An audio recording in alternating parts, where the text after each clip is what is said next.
Usap-usapan ngayon sa social media ang isang blind item tungkol sa isang kilalang aktres na umano'y dismayado sa kasalukuyan niyang teleserye dahil hindi raw nabibigyan ng pagkakataong makapagbigay ng mga ideya para sa proyekto. Ayon sa kwento, sanay umano ang naturang aktres na makapag-aambag ng mga suwestyon sa mga proyektong kanyang ginagawa at madalas naman daw itong napapakinggan at naisasama sa production.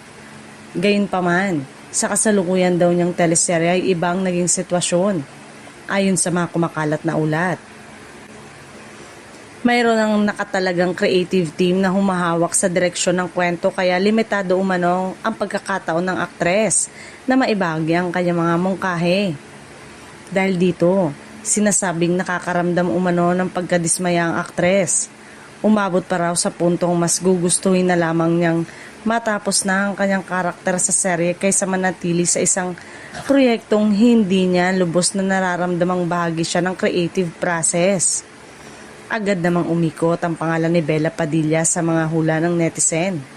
Marami ang naniniwalang siyang tinutukoy sa blind item dahil kilala si Bella na hindi lamang bilang isang aktres kundi bilang isang writer at direktor na may malalim na pag-unawa sa storytelling at pagbuo ng mga karakter.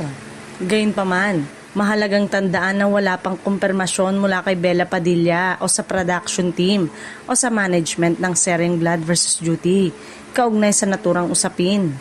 Sa ngayon, nananatiling haka-haka lamang ang lahat at hinihintay pa rin ng publiko kung may lalabas na opisyal na pahayag tungkol sa isyong ito.